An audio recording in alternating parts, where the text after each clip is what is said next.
You're listening to Haine by Motzie Dapul.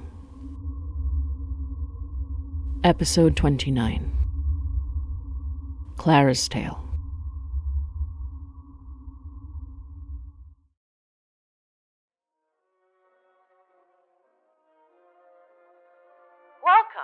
Welcome. So glad to have you back with us. Oh, still afraid of me? Don't know what I am? I'll tell you. I have no interest in being cryptic. Like I said, I'm Mary. Not the one you know, but the one she wants to be. The Mary she wants to be because she who you know is not Mary at all. Oh, sorry. I said I wouldn't be cryptic. I am a kakambal. A twin soul, in a way.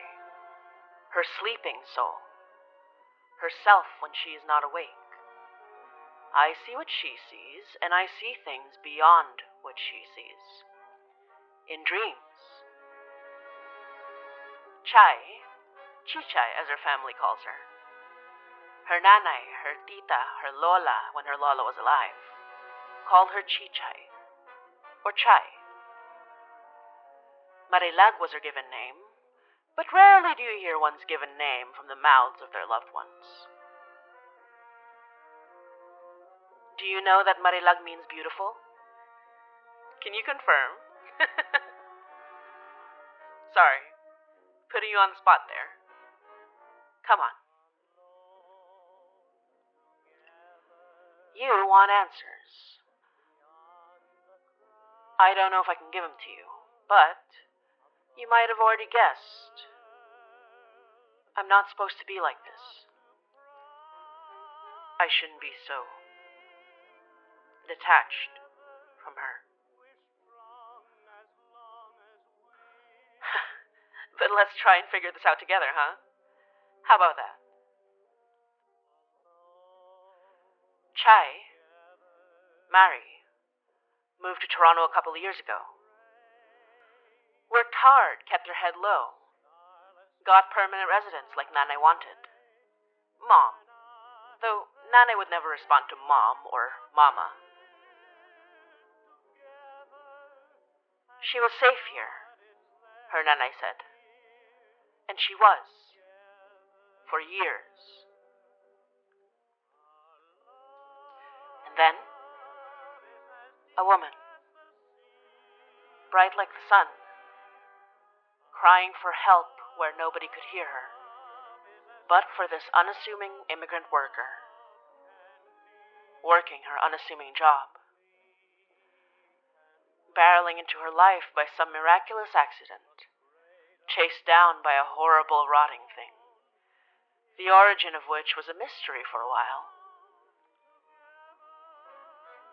And the strange case came to the desk of two detectives of a special department of two who had, up to that point, only ever seen bodies. Only knew what they knew through tireless investigation and the guidance of an old man who had once done the same as them. Knew just enough to justify their existence, but not enough to stop whatever threat bore down on the city they lived in. A beautiful man with a bright smile and a terrible bitterness for something that could not be named. A steady man with a kind heart and long-held pain behind his sharp eyes. Altogether, they made a great team. Shared the same mission for different reasons, but all driven by the dire need to help. And then, along came a man full of magic he did not know he possessed, playing the charlatan guru, entertaining the masses with what he had learned from parents long past.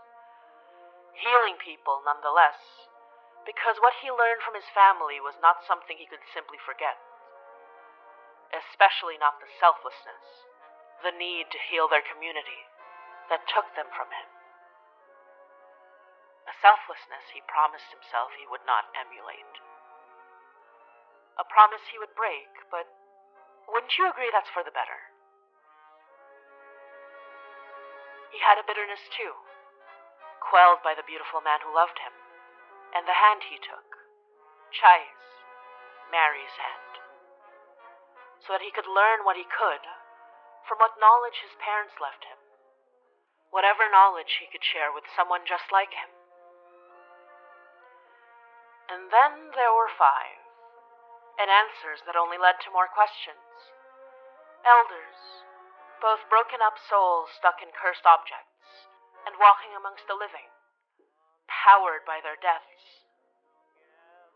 Foci, sources of power that formed horrors around them, and a handful that would undo the harm. A benefactor who held power beyond measure, feared by all other elders, challenged only by one, an erstwhile puppet master, who might have finally defeated him, if not for their disappeared leader's strange clockwork machine, and the death of a child the puppet master loved most. How thrilling it was to have a villain to fight, to be a hero, saving people. Until there were people she could not save. We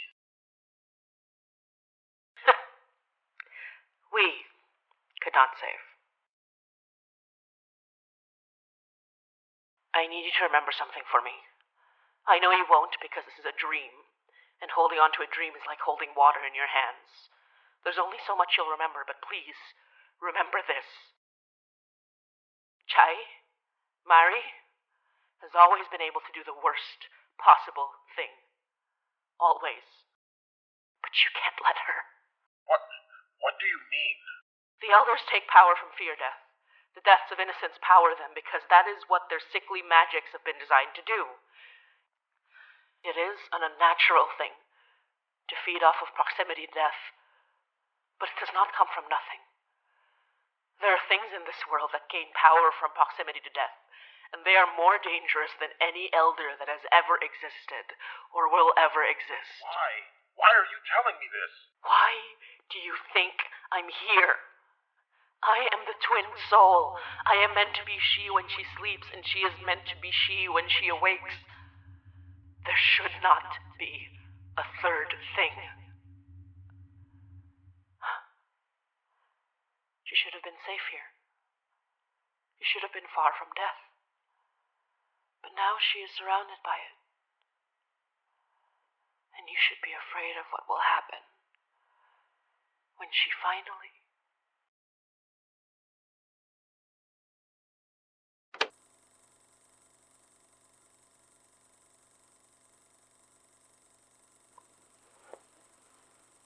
So, this is going to be difficult to explain, because it's crazy.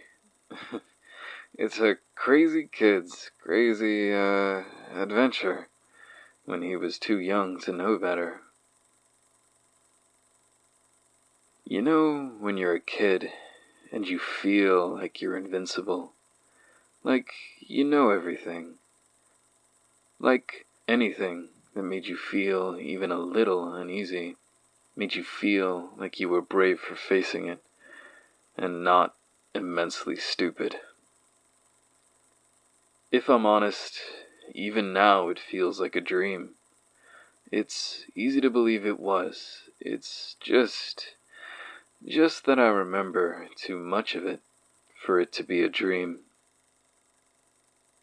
Maybe some traumatic nightmare seared into my memory to help explain the tragedy. I mean, can you blame me? Most kids wouldn't really know how to deal with the deaths of an entire family they grew up with.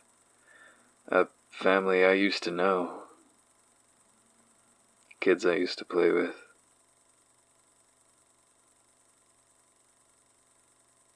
The older kid, he was my friend, but I don't remember his name. I do remember the younger girl, though. I remember because she liked to show me her little ballet dolls. They were from the Nutcracker. They must have been expensive at one point, but they were pretty old, all scratched up, and the paint was all peeled off. They must have gotten it from a garage sale or a thrift store somewhere. She would make a point to tell me she was named after the main character, Clara, in the Nutcracker.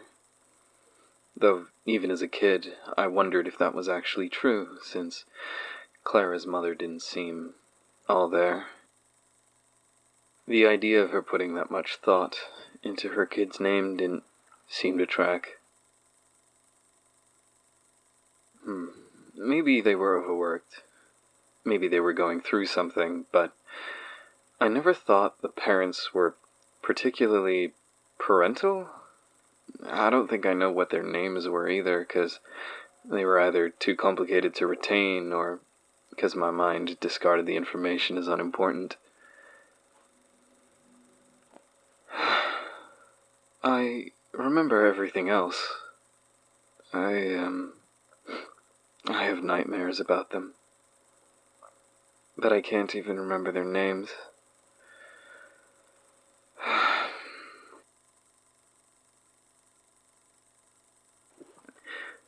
Clara was a lot younger than us boys, but I liked her. You know, she was sweet, and her brother always made sure to take care of her. I don't remember if he liked her at all, but he clearly loved her. He was a pretty serious kid, her brother, always looking over his shoulder like he was worried his parents were watching from the window, even when his parents were, neglectful, at best. Not the type to bust him for playing with the neighbor, but when did I know? I didn't live with him.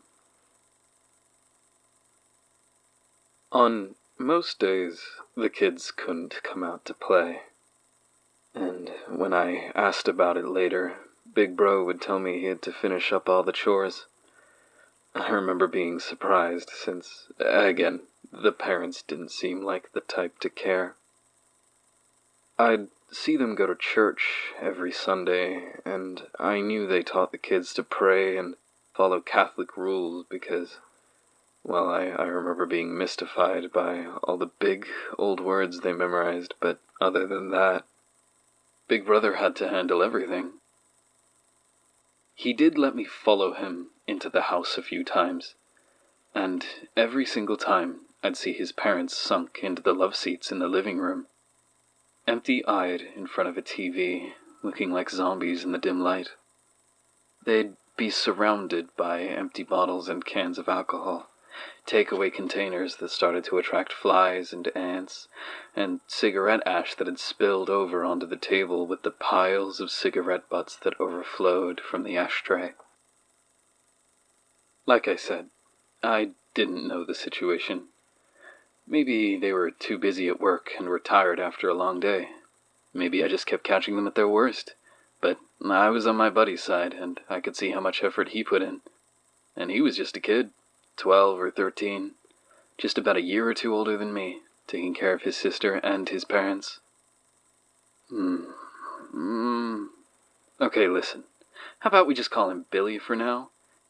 His name definitely wasn't Billy, but it's much better than Big Brother. Sometimes I'd offer to help out, just so we'd have more time to play. Kind of funny. I wasn't thrilled whenever my parents asked me to do chores at home, but I jumped at the opportunity to help Billy and Clara out when I could. Billy, though. Billy was awesome, you know, or at least I thought so. Back then, it was like he was an adult, but not the annoying kind that loved enough to tell me no, or The useless kind that sat around watching TV while their kid did the dishes. He showed me the Swiss Army knife he took from his dad's shed and kept sharp. Showed me how to use kitchen knives, how to light the stove, told me how you could mix household chemicals to make a poison gas that killed people, which, obviously, he knew to avoid. All basic stuff you learned as an adult. But he made it seem like something illicit, I guess. Mostly because he did it without his parents noticing. Zombies in the living room, watched over by dusty little statues. Photos of a two-white Jesus and blue-eyed Mary, and whatever other saints I couldn't name with their unsettling eyes. I wonder how different he'd have turned out if he wasn't so dedicated to caring for his sister. If he'd have ended up just as much of a nothing of a person as his parents. Or someone who acted out in the most dangerous possible way just for a scrap of attention. I liked Clara, but I was still a kid. When she interrupted us for a tea party or to play pretend in her room, I used to get pretty annoyed. But the one time I told her no, Billy pushed me hard enough that I hit the wall and got a nasty bruise on my arm. I don't tell her no, he said later, when he gave me an ice pack with a stilted apology. She was so upset we were in a fight that she hid in her room for an hour, and at the end of it, we sat together having fake tea with real dollar store cookies, all forgiven. He's my guardian angel, she told me one day. Mama told me at church that guardian angels look after me and make sure I'm safe from harm, so that makes Billy my guardian angel. So, yeah. Before I continue, I need to ask, are you... If you're asking about what I think you're asking, yes. I thought so. I remember seeing something about it back in the day. I remember thinking, this is the first time I've ever seen our house on TV. But then, it wasn't our house. Not anymore. Sorry, this isn't relevant. I'm just stalling, I guess. Was Clara very pale? Yeah, lily white. Almost like a ghost. How did you know? Oh, wait, you probably have records for that sort of thing with the police, I guess? Sorry. Go on. I don't mean to interrupt. No, please. Keep interrupting, I'm begging you. Okay. I remember the days before it happened, because the entire family had gone on vacation. I missed playing with the others, but I thought maybe if their parents took them somewhere fun, they weren't as bad as I thought. That, or they were finally shaping up. When they got back, I was excited to hear about the trip, so I waited to see them come out into the yard so I could sneak through the gap and join them. First day, no one. Second, third, nothing. I knew for sure that they were home. I saw them come out of the car when they first arrived, and we still had a couple more weeks of summer vacation, so I couldn't meet Billy up at the bus stop. I could see his shadow in the window one night, but it felt like forever since I'd seen him and Clara. I don't know why, but I remember feeling like I was counting down, like if I didn't see them for another day, it'd be too late. But too late for what? The fourth day was a Sunday. I remember that. because I remember watching from the window to see them go off to church, like always. 9:30 to make mass, and nothing. It was the one thing I ever saw their parents, come alive for.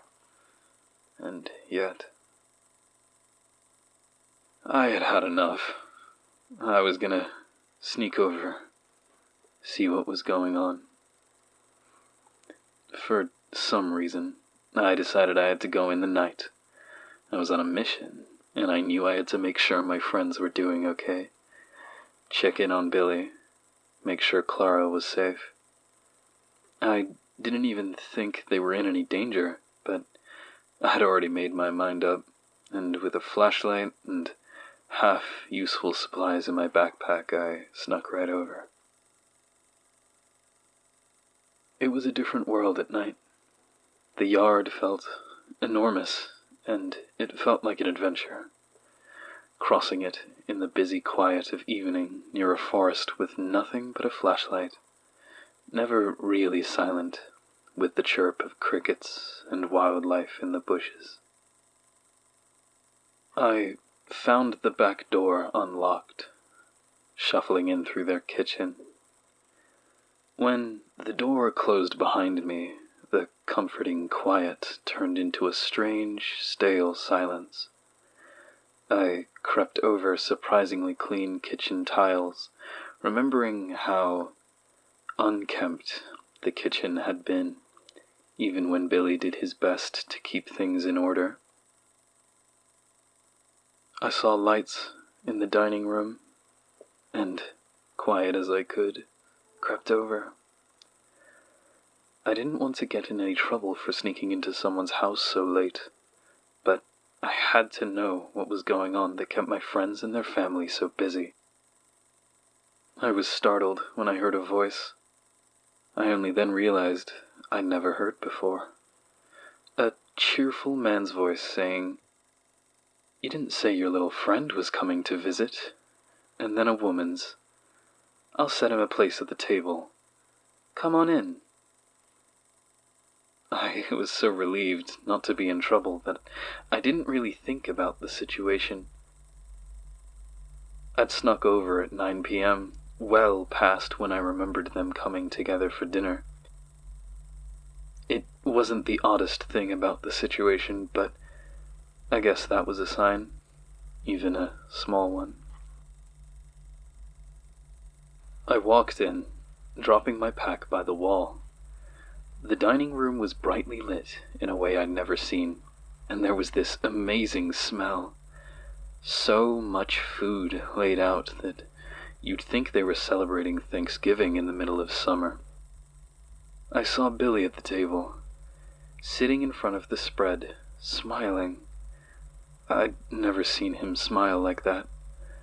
I remember how weird it was that he looked like, he looked like a kid. For once. I remember we had a good dinner. The food was delicious, and I was too relieved everyone was okay to notice how weird everything was. Okay, so I wasn't exactly the brightest kid. I didn't notice that the food was all laid out when the kitchen had been spotless and untouched. I didn't notice that Billy closed his eyes whenever he smiled, so I never got to see how they really looked, if his smile really did reach them. I didn't notice that I never saw his parents' faces. They were always turned away. They never sat down with us. Mom kept fussing over us, passing behind our backs to add things to our plates. Dad kept fiddling with the liquor cabinet, and I could hear him pour something for both of them. Wine, I think. It was red, anyway. But I did notice one thing. Even if it took me till the end of the meal to do so, I couldn't stop myself from asking, "Where's Clara?" And Billy looked at me, like he wanted to kill me right on the spot. And then his parents looked at me. "She's not feeling well," said Billy, firmly, hand grabbing my wrist under the table, eyes begging without words for me to follow his lead. I wonder if it saved me, the fact that I didn't scream. I was too afraid to scream. They had no eyes. His parents. Black sockets with nothing inside, and out of them I thought they were insects. The way they crawled, but they were thick and swollen red, like ticks gorged on blood, fit to bursting. It was like a veil had lifted, and I saw that all the food we'd been eating, the delicious feast, was swarmed with these strange insects. The food itself seemed to be piles of half-eaten takeaway, long forgotten, molding and rotten, tipped over alcohol bottles and cans, cigarettes and ash. Billy's tight grip on my arm helped me stay grounded. "Oh well," said his mom, shaking a few crawling things loose from her empty eyes. "I should go check on her then." "It's okay, Mom," said Billy, calmly. "I can take care of her." I remember the smile on her face slipped just for a moment, but it slipped back into place just as quickly, and she lovingly stroked Billy's cheek with one finger, smiling warmly. If it wasn't for everything, it would have been a touching moment. "Of course. You're your sister's guardian angel. Her archangel." Wait.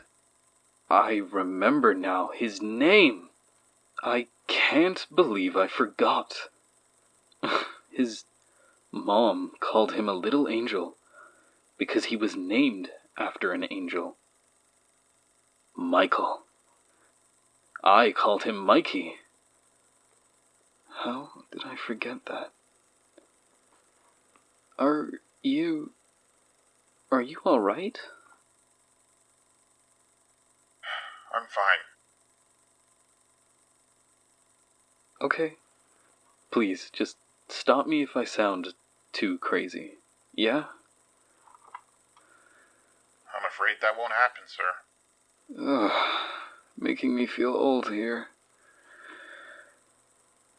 Where was I? Oh, right. Mikey.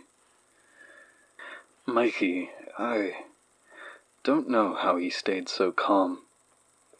I don't know how he survived whatever horror movie bullshit his home had turned into, but like always, I looked up to him. I followed his lead, and I survived. I answered his parents' questions about staying over, like it was a normal sleepover.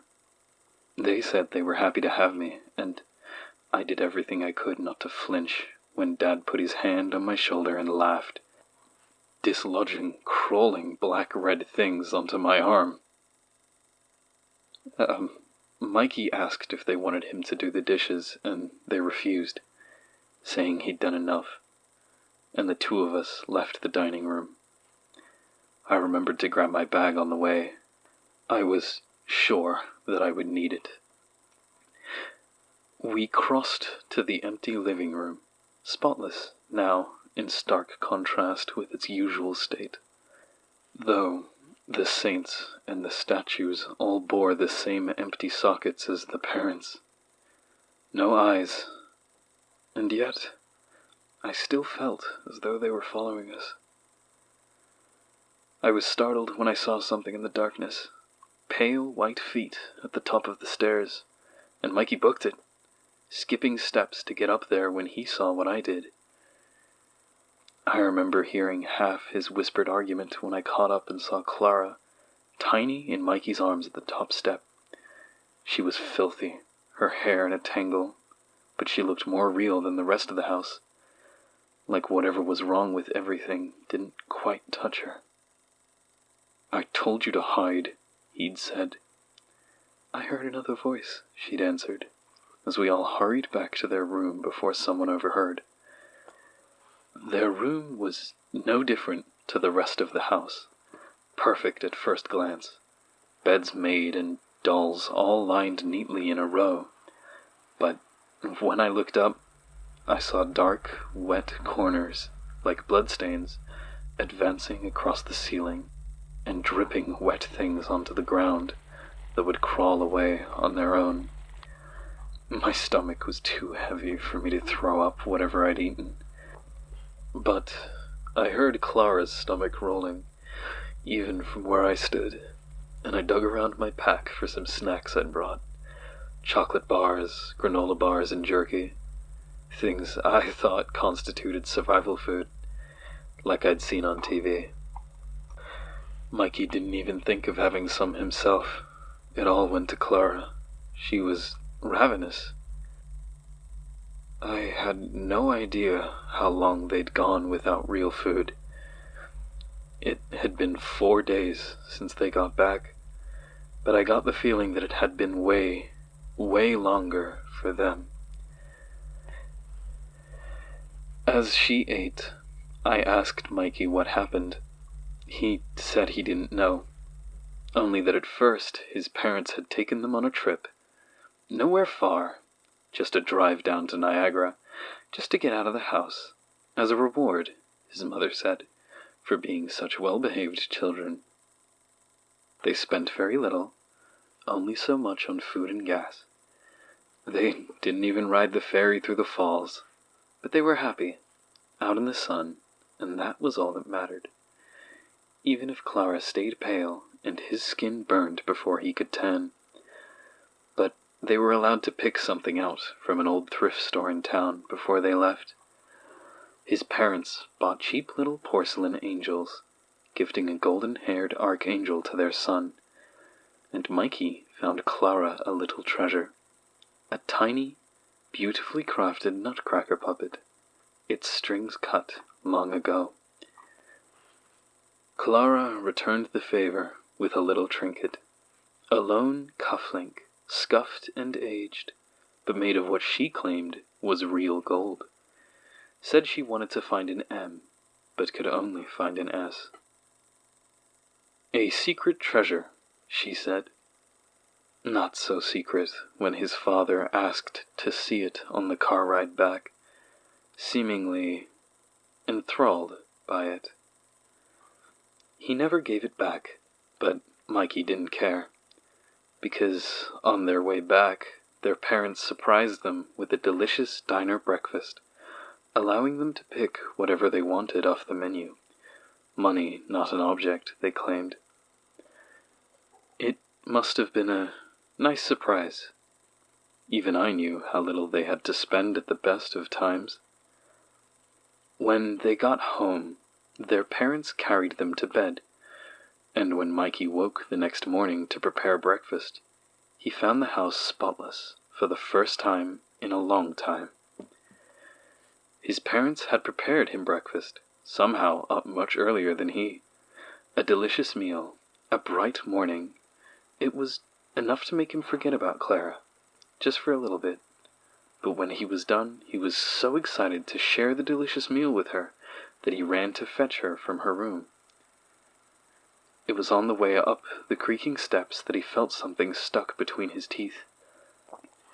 And when he spat it out, it was an engorged, red, crawling insect, the size of a lemon seed that exploded into blood when he squished it between his fingernails. He ran back down and saw what he'd eaten, and he told them, for the first of many times, that Clara wasn't feeling well.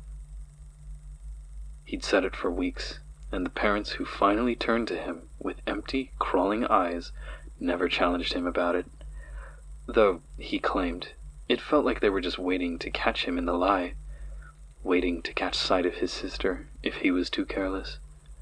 He was hiding her in the old trunk they used as a toy box, another of their thrift store finds. It was so old that there were holes in the leather top and cracks in the wood. in particular, a gigantic crack along a back corner that faced the bed. It worked so far, and all Clara could eat and drink was food they'd hidden in the closet for when their parents forgot to feed them some nights.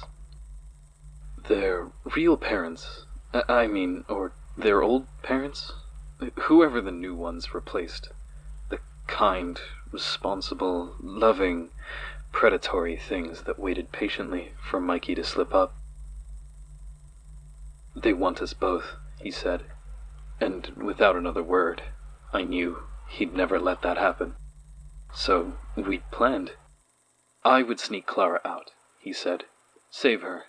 Take her with me, even if I had to find some way to fit her in my backpack." There was no mention of what would happen to him if we succeeded. And after we planned, they prayed. I prayed with them, following Mikey's lead, even if I didn't really know what prayer would do.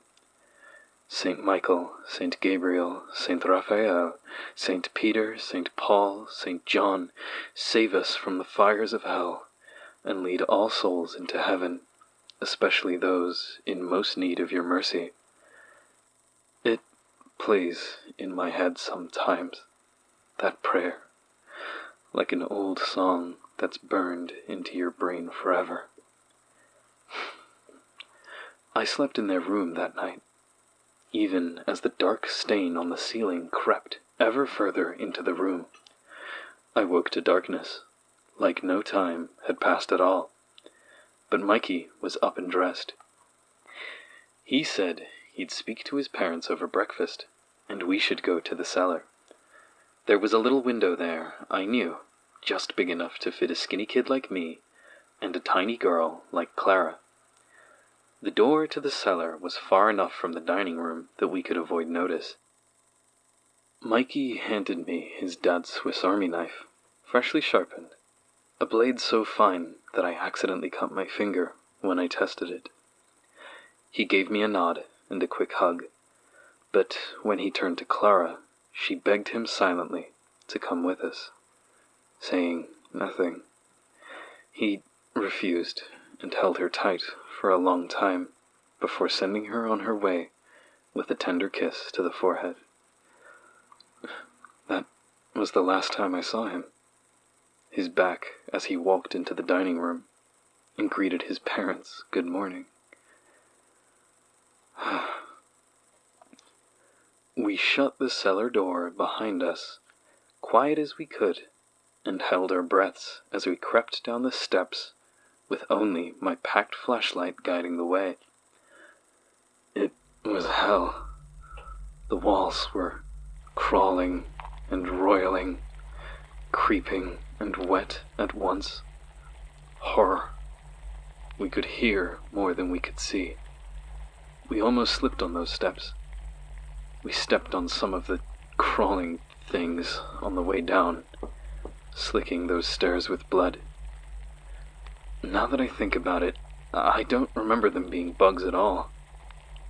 It was more like blood come alive and taking the shape of bugs, crawling all over walls that seemed like they were made of fat and flesh and muscle, like we were in a stomach, the innards of a house. Even so, it was still the same house, and the same window gave us a hint of pre-dawn light. I tried to find something to stand on so I could crawl through and pull Clara with me, when we both heard the cellar door bang open. The walls around us began to move. I desperately tried to jump for the window, but I couldn't reach at my height. I looked behind me, and I saw their parents crawling on all fours down the steps, no longer bothering with even the thinnest veneer of humanity, as they cried for Clara not to go. In a moment of clarity, I stabbed Mikey's knife into the wall and lifted Clara up, giving her a foothold as she pulled herself by the grass to safety.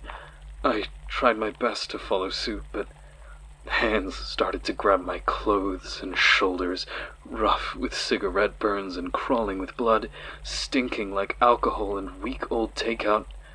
Something was thrown through the window, something tiny, flashing gold, and the hands let go. I didn't look back as I pulled myself up by the knife, so firmly embedded in the flesh wall, slipping on grass and mud.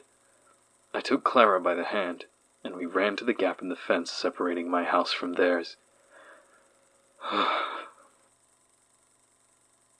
"We have to go back," she said, in a quiet but broken voice. I realized she had her nutcracker hanging from a ribbon wrapped around her other hand. Mikey must have slipped it to her when he said goodbye. "We have to save him."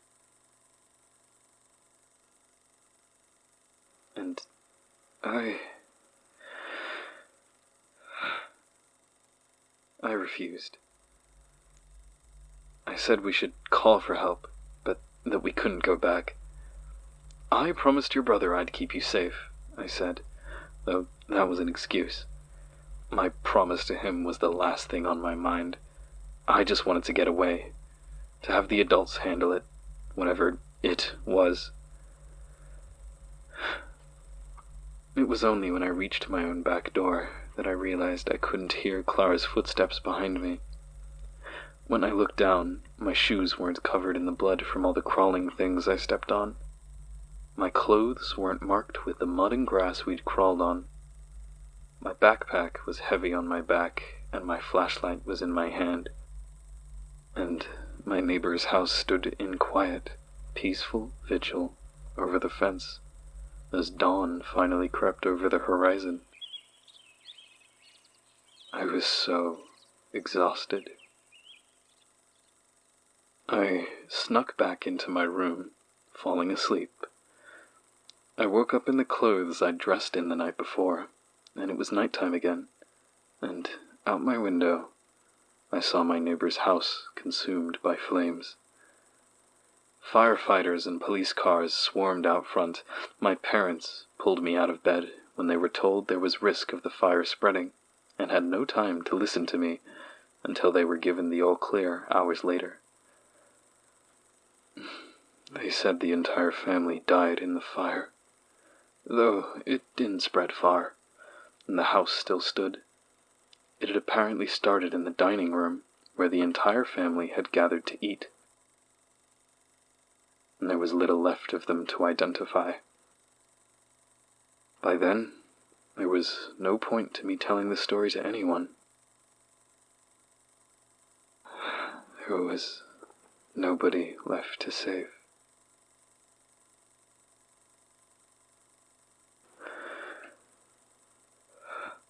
Hey, detective, I'm not crazy, am I?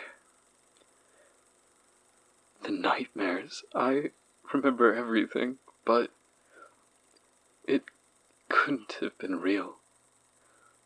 But I remember everything. I'm not... No, Nathan. You are not crazy.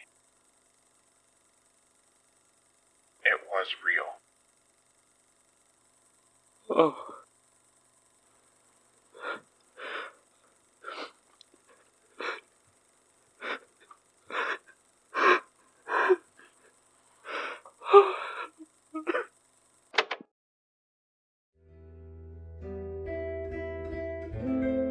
You're listening to Hainai by Motzie Dapul.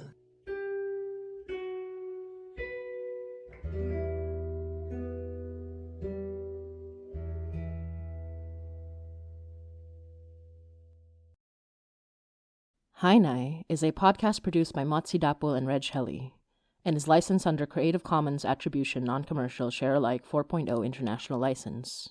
Today's episode was written by Motzie Dapul, who also plays the role of Other Mary. The role of Donner is played by Leon Johnson, and the role of Nathan, Michael's childhood friend and neighbor, is played by Calel Tyler. This episode, Clara's Tale, is part of our hiatus episode lineup, and connects the St. Patrick's Case Part 1 and Part 2.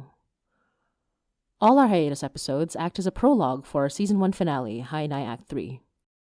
If you'd like to learn more about Hainai, head on over to our website, hainaipod.com. That's HINAYPOD.com. Or follow us on all our socials, at HainaiPod. You can also subscribe to our YouTube channel to catch our episode premieres live and chat with other listeners. Or follow us on Podbean, Spotify, Apple Podcasts, or wherever you listen to podcasts. We're still fundraising to hire a dedicated editor, so please donate to us at coffee.com/HainaiPod. That's ko-fi.com/HINAYPOD. Or become a patron at patreon.com/HainaiPod for exclusive content such as bonus episodes and audio and video extras. Special thanks to our co-producer, Jesse Goodsell, for continuing to support us and our work. And as always, thank you, we love you, and hanggang sa muli.